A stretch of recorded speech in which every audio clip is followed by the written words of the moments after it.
अप्रैल 1947 में भारत के होने वाले प्रधानमंत्री प्राइम मिनिस्टर पंडित जवाहरलाल नेहरू ने एशियन कॉन्फ्रेंस में कहा था, China, that great country to which Asia and the world owes so much and so much is expected from China. क्या था ये कारण पंडित जवाहरलाल नेहरू को चाइना को इतना प्रेज करने का? उसके बाद के जितने भी सारे एक्शंस थे उनके, वो ऐसा लग रहा था वो चाइना के सामने झुकते चले जा रहे हैं, जैसे कि चाइना एक महान देश है और भारत एक ऑर्डिनरी छोटा सा देश है जो कि आज ही बना है। अगर आप उस समय चीन के जो प्रेसिडेंट थे चियांग काई शेक, अगर उनकी बात पर गौर करें तो उन्होंने कहा था कि 2014 का भारत चीन का जो शिमला एग्रीमेंट था, मैं उसको नहीं मानता हूं, मैं मैकमोहन लाइन को नहीं मानता हूं और तिब्बत जो है वो चीन का हिस्सा है। उन्होंने और उसके बाद माओ ने यह भी कहा था कि जो तिब्बत है वो वहाँ की चीन की हथेली है और उसकी 5 फिंगर्स हैं, 5 उंगलियां हैं, उसमें लद्दाख, नेपाल, सिक्किम, भूटान और अरुणाचल प्रदेश आता है। जो इतने सारे संदेश मिल रहे थे, इतने सारे इंडिकेशंस मिल रहे थे, तो भारत ने उनकी इन बातों को इग्नोर क्यों किया? अगर उस समय पटेल साहब की बातों पे ध्यान दिया जाता तो उन्होंने बहुत क्लियर कट शब्दों में इन बातों को उजागर किया और भारतीय प्राइम मिनिस्टर को और बाकी लोगों को उसके बारे में बताया था। बहुत से लोग ये मानते हैं कि पंडित जवाहरलाल नेहरू जो थे वो वर्ल्ड के जाने माने स्टेट्समैन में अपना नाम लाना चाहते थे और यही कारण है कि उनको जल्दीबाजी थी कि वो चीन को रिकॉग्नाइज करें और उसमें ना उन्होंने भारत की स्ट्रैटेजी, ना फ्यूचर के बारे में कुछ सोचा, ना ही समझा, और कुछ तो ये भी कहते हैं कि उनको समझ नहीं थी डिप्लोमेसी की, जो कि भारत के लिए एक नई चीज थी, जबकि चीन उसको बहुत समय से निभाता आ रहा था। नमस्कार, सत श्री अकाल, मैं हूं commander Sandeep Dhawan. Welcome to insightful knowledge. आज हम बात करेंगे एक बहुत बड़े डेवलपमेंट की, जो कि भारत के नॉर्थ ईस्ट में हो रही है, और क्योंकि भारत में इस समय चुनाव का माहौल है, इलेक्शंस का माहौल है, तो उसकी तरफ बहुत ज़्यादा ध्यान नहीं जा रहा है। वो है भूटान का मामला। जी हाँ, भूटान 2017 के बाद से इग्नोर सा कुछ चलता चला आ रहा है, क्योंकि 2017 में भारत ने डोकलम में चीन को बहुत अच्छे से मुंह तोड़ जवाब दिया था, जो कि 73 डेज का एक वहां पे टसल चला था भारतीय फौजों में और चीनी फौजों में। और जैसा कि आप लोग जानते होंगे, जो कि गौर करते रहे हैं भारत, चीन और भूटान की सीमा के विवाद के ऊपर, कि ये ऐसा एक ट्राई जंक्शन है डोकलम, जो कि बहुत ही इंपॉर्टेंट है भारत के लिए, क्योंकि हमारी जो सिलीगुड़ी जो कॉरिडोर है, या उसको चिकन नेक कह लीजिए, वो वहां से बहुत पास है। और डोकलम में एक जामफेरी रिज है, जो कि पूरे सिलीगुड़ी कॉरिडोर के ऊपर उस पर निगाह रखी जा सकती है, सर्विलेंस किया जा सकता है किसी भी कॉन्फ्लिक्ट में भारत और चीन के बीच में। तो लेट्स सी कि ये भारत चीन के बीच में, भारत भूटान के बीच में क्या क्या चीजें हुई हैं। उसमें सबसे पहले गौर करते हैं भारत और भूटान के बीच में। तो 1949 में भारत और भूटान के बीच में एक फ्रेंडशिप ट्रीटी हुई थी, जिसके हिसाब से भारत जो था चीन की फॉरेन पॉलिसी और डिफेंस को गाइड करेगा और संभालेगा। उसी के कारण भारत जो है सारी डिप्लोमेटिक फैसिलिटीज भूटान को देता है। भूटान के अंदर किसी भी देश का दूतावास या एम्बेसी नहीं है, वो न्यू दिल्ली के थ्रू डील करते हैं।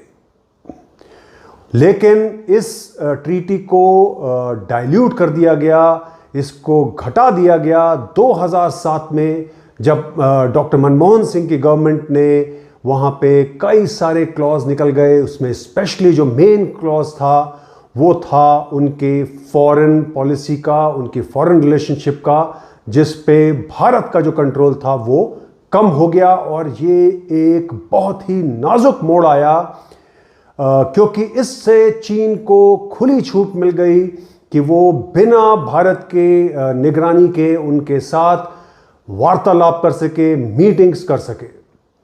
हालांकि 1984 से लेकर 2016 तक 24 मीटिंग्स हुई हैं भूटान और चीन के बीच में अपनी सीमा के बारे में, जो कि डिस्प्यूटेड लैंड कहा जाता है। लास्ट इनकी जो मीटिंग हुई है वो अक्टूबर 2023 में हुई है।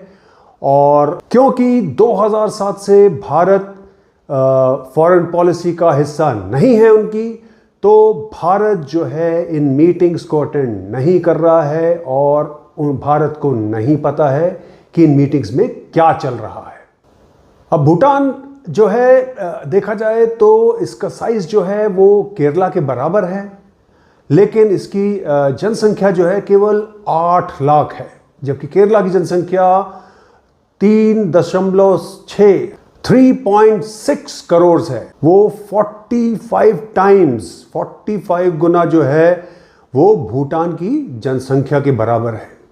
साथ साथ जो भूटान में जो टूरिस्ट आते हैं वो भी लिमिटेड हैं, और 70% जो है वो भारतीय वहाँ जाते हैं।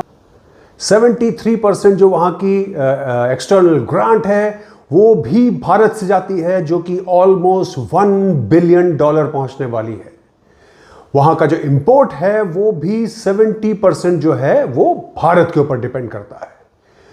भारत वहाँ से इलेक्ट्रिसिटी खरीदता है, उसके अलावा वहाँ से बहुत ज़्यादा कुछ इंपोर्ट करने की गुंजाइश भारत के पास नहीं है। इसके साथ भूटान का भी उनसे संबंध रहा है चीन के साथ।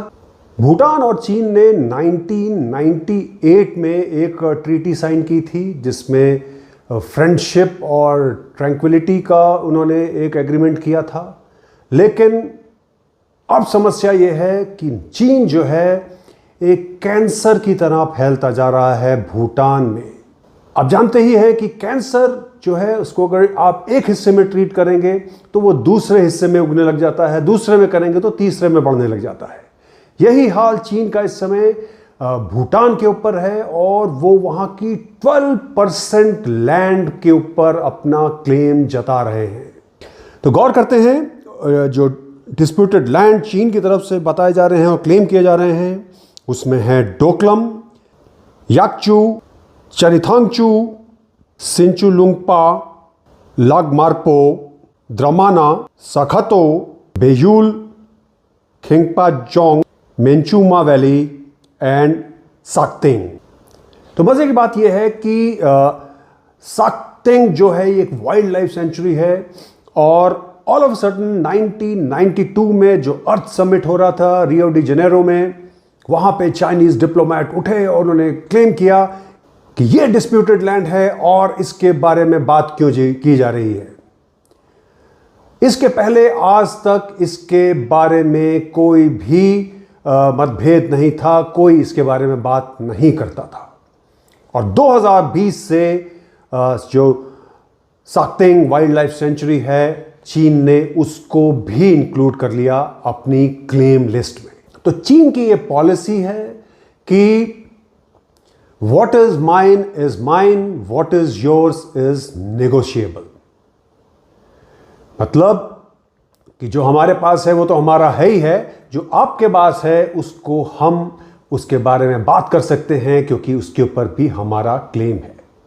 तो तामलुंग विलेज जो है, जो भूटान के अंदर है, उसमें इन्होंने अपने जो हाउसेस हैं इनको डबल कर दिया है और 147 नए घर बना दिए हैं। उसके साथ ही उनके वहाँ पे पहले भी 70 के आसपास घर थे। फिर ग्यालाफोग विलेज में 150 घर बना दिए गए हैं, और पागड़ा में 124 लोग घुस चुके हैं। दरामाना में शाखा तो जो है उसमें 84 नई बिल्डिंग्स बन गई हैं।